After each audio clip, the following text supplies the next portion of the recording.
Today on Husky News Network. Students rally to battle food insecurity on campus. If you're hungry while you're trying to study, you're going to be retained. A record number of Northeastern applications for fall 2023. And look at ways to lower the barriers for entry. And a new tech tool taking the academic world by storm. I'm really looking forward to seeing how people figure out some very exciting ways of using this technology. Husky News starts now. Hello, and welcome to the Husky News Network. I'm Clara McCourt. And I'm Bridget Boast. First up today, along with homework and classes, some students worry about where they're going to get their next meal. Alana Gersten shares efforts students are taking to fight hunger on campus.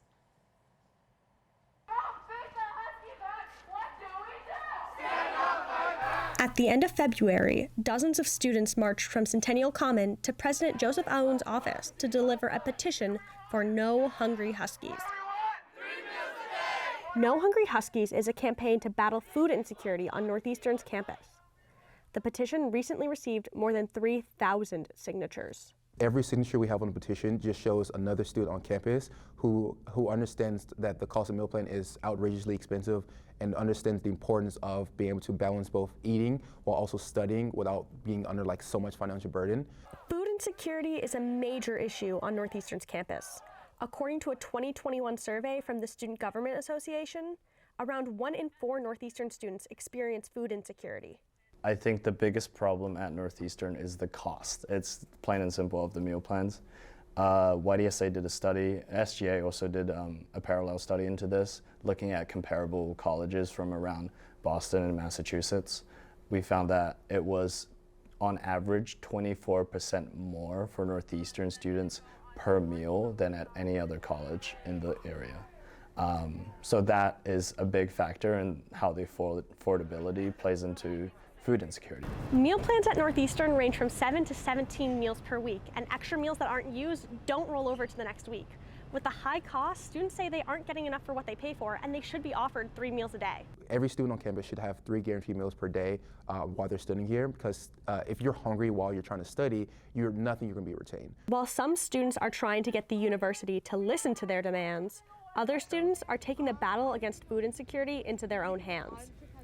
NU Mutual Aid hosts a weekly food pantry on Centennial Common on Wednesdays from 3 to 4 p.m. Students who can't make that can utilize the community fridge NU Mutual Aid provides, located in between the Hillel and the Catholic Center on campus. There's a lot of stigma around being food insecure, and the fridge has helped a lot of people who may not feel comfortable coming to the food pantry and engaging with peers on campus in that way, that the fridge is available for them whenever they need it and they can come discreetly. The fridge is stocked by students multiple times a week. Members of Mutual Aid and SGA are working to make these pantries permanent. I'm Alana Gersten, Husky News. Registration is now open for a yearly art and writing competition that provides deaf students a forum to showcase their creativity. The Marie Jean Phillip competition is named for a pioneer in American Sign Language who is also a former Northeastern professor. The contest attracts deaf participants from across the country. Alma Barnazian is an ASL professor who has taught at Northeastern for 3 decades. And there is a specific theme, and it's always pertaining to the deaf community, and always deaf individuals involved in this competition, so no hearing people. So during COVID, we started to add themes. Students would make drawings or create stories pertaining to that specific theme. They'd create a poem pertaining to that theme. So every year it changes.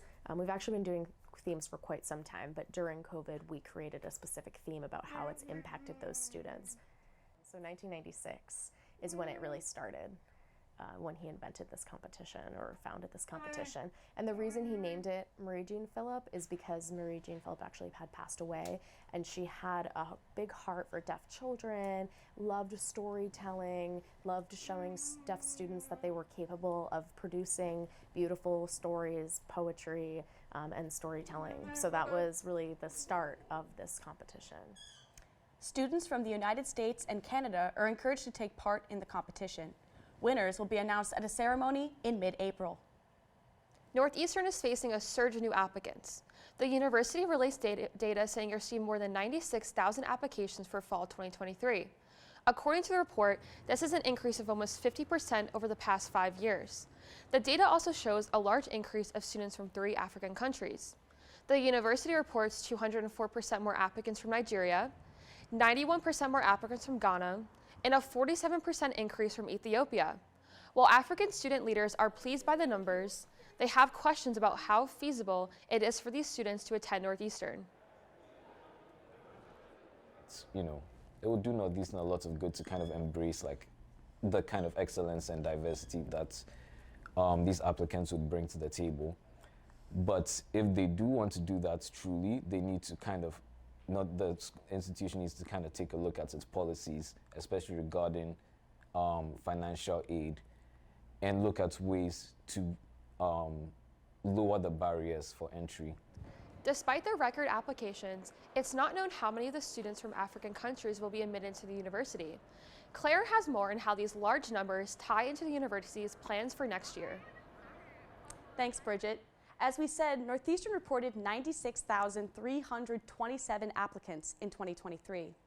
In 2022, there were 91,100 applicants. That's an increase of over 5.5%. The university is aiming to have 2,600 students of the incoming class on the Boston campus and an additional 200 to 300 students on the Oakland and London campuses. Last year, the acceptance rate dropped to about 6.7%. In 2020, the acceptance rate was about 18%. This rapid change makes the odds a student will be accepted into the university much lower than in previous years.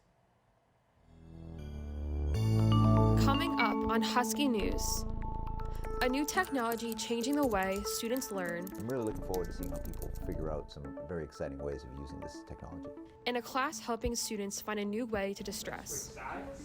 Gives us an access to a toolbox that we can apply for when we're dealing with difficult situations. Stay tuned. What makes essential workers essential? We build safe roads for you to drive on. We harvest fresh produce for your families to eat. We help you heal when you're sick. We get you where you need to go. We keep where you work and live clean and safe. We make sure you get what you need to make your household work. You're the essential workers who help our nation run. You're in every city, town, and corner of our country, and you come from all over the globe. And you have essential protections under the law. I'm Marty Walsh. The Wage and Hour Division at the Department of Labor helps ensure you receive the essential protections you deserve. If you have questions about your pay or about your job protection during an illness, visit our website or call 866-4US-WAGE. That's 866-487-9243. We can provide help in more than 200 languages. Brought to you by the United States Department of Labor. Welcome back to Husky News Network. I'm Clara McCourt. And I'm Bridget Boast. Students at Northeastern are hitting the streets of Mission Hill for a good cause. The Off-Campus Engagement Office hosts the Breakfast Club every weekend. The Breakfast Club brings students together by cleaning up off-campus communities. Ambassadors hand out gloves and trash bags for volunteers to pick up garbage along the streets of Mission Hill and Fenway. The group partners with a wide variety of campus service organizations. One ambassador says the club is a great way to get to know others and make a difference in these communities. I want people to come out, meet other people that live with them, especially Northeastern students, and also just help out their communities in a way that, like, sometimes college students can be a little bit, so we want to show that we care and we're good neighbors as well. Volunteers are then treated to coffee and snacks from Mike's Donuts for a job well done. The Breakfast Club meets every Sunday at noon. There are only a few more chances to sign up this semester, but be on the lookout for more cleanups as the weather gets warmer. Moving on, ChatGPT, an artificial intelligence chatbot, is taking the world by storm. Since the bot was launched last November, it has attracted millions of users. Aparna Shaker finds out what makes this tool so popular. ChatGPT stands for Chat Generative Pre-trained Transformer. It was created by the artificial intelligence research company OpenAI to informally interact with users and learn from their responses. ChatGPT can write complex poems, song lyrics, and even entire speeches in response to a simple prompt. But professors across the country fear their students could use this tool to cheat. Yet Matt Carroll, a journalism professor at Northeastern University, sees ChatGPT as an opportunity for students to enhance their learning. When you're dealing with students who have English as a second language, they can use ChatGPT to basically write some of what they need in correct English, which will save them a lot of pain and trouble. We're basically going to have to embrace it because it's coming, it's going to be huge, just like Google was when it first came out. I'm really looking forward to seeing how people figure out some very exciting ways of using this technology. But to embrace ChatGPT, we might want to understand how it works. Meg Rosenberg, who works in Boston's Museum of Science, says ChatGPT generates text by recognizing patterns and solving puzzles, much like the human brain. ChatGPT is a language model that's powered by artificial intelligence. Text is fed into the model, and the model uses it to learn all of the patterns that make a sentence that makes sense when you read it out loud. I think one of the big problems right now is that this technology has no idea what is actually correct. Content-wise, it is not attached to a truth filter. But what is new is that it is very widely accessible. I can imagine a lot of different uses for this technology just on a day-to-day level. Though ChatGPT isn't perfect, it has potential that students are tapping into. Mitchell Nidus is a graduate student studying computer science. He uses the tool to understand code and summarize key information from search engines. Google is just compiling a list of sources that you can then go and look through yourself, whereas ChatGPT is providing more like a comprehensive answer. You still have to go and figure out the response is actually accurate and usable. While ChatGPT's reliability still needs work, the tool is ushering in a new era of AI possibilities. This is Aparna Shekhar for Husky News. And finally today, students in Northeastern's mindfulness program aren't hitting the books. Instead, they're encouraged to practice meditation and yoga.